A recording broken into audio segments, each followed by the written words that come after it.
Hello नमस्कार friends, मी मज्जाची Neelam. Big boss Marathi 6चा खेळ खूपच रंगत असताना धक्कादायक एविक्शन होतं आणि रुचिता बाहेर आली आहे. स्वतः ती माझ्यासोबत आहे. खरं तर कशी आहेस? अजून सदम्यातच आहे. ना आणखी एक बाजू मला तुझी ऐकून घ्यायची आहे, कारण की जेव्हा प्रभू आणि तुझं वाद झाले त्यानंतर आईची एक कमेंट अशी व्हायरल झाली, की तिने प्रभूच्या पोस्टवर कोणत्यातरी कमेंट केली. सो त्यावर खरं काय मत आहे आणि काय खरं आहे आणि काय खोटं आहे असं वाटतं, की तुझ्या आईने खरंच ती कमेंट केली आहे? टू बी ऑनेस्ट मी आत्ताच घराच्या बाहेर आली आहे आणि मला ते आत्ता कळलंय अर्ध्या पाऊण तासाआधी. सो ते किती खरं आणि किती खोटं आहे हे अजून मी ते क्लॅरिफाय पण नाही केलंय, की बाबा खरंच तिने कमेंट केली आहे का निगेटिव्ह पी-आर चाललाय. कारण की निगेटिव्ह पी-आर एवढा चाललाय माझ्या नावाने, की भरपूर तेच नाही अजून भरपूर गोष्टी आहेत. सो आधी मला माझ्या आईशी जाऊन विचारावं लागेल, की बाबा तुझ्याकडनं खरंच असं काही झालंय का? सो मला अजून त्याची क्लॅरिटी काहीच नाही. अगदीच. पण या घरात आता खेळताना तन्वी पहिल्या दिवसापासून तुझी आम्हाला मैत्रीण दिसली आणि अचानक नंतर तुमच्यात वाद झाले.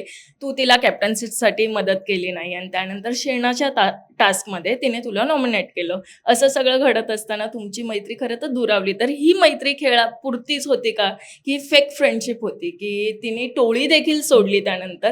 काय वाटतंय यावर? फेक फ्रेंडशिप माझ्या नाही तिच्या बाजूने होते. कॅप्टन्सीला सपोर्ट मी केलाय तिला. पहिला टास्क जो लांडग्याचा टास्क होता, मी वन साइड खेळली आहे. One side. फक्त तिच्यासाठी, तिच्या कॅप्टन्सीसाठी. अनुश्री उमेदवार होते. मी अनुश्रीला टर्न करत होते, की "ऐक तुला सपोर्ट नाही मिळणार. तू तन्वीच्या साइडनी खेळ." मी हे सगळं केलं तन्वीसाठी. शेणाच्या टास्कमध्ये मी तिचा सपोर्ट नाही केला, कारण मला माहिती होते, की तन्वी माझा यूज करून घेते.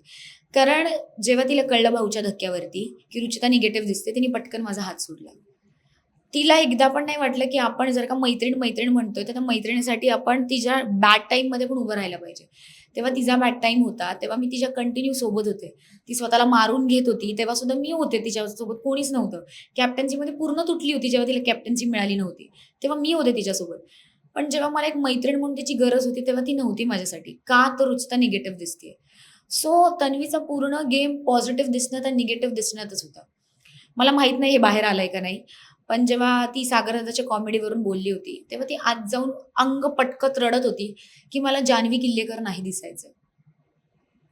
सो तिचा पूर्ण गेमच आहे, की त्याच्यानंतर तुम्ही बघा तिने इतका ड्रास्टिक चेंज तुम्ही एका आठवड्यात इतका ड्रास्टिक चेंज पर्सनॅलिटीमध्ये नाही आणू शकत. मराठी मनोरंजन सृष्टीमधील मालिका, चित्रपट, नाटक तसेच कलाकारांबद्दलच्या नवीन अपडेट्स जाणून घेण्यासाठी नक्की सबस्क्राईब करा इट्स मज्जा मराठी या आपल्या नवीन यूट्यूब चॅनलला.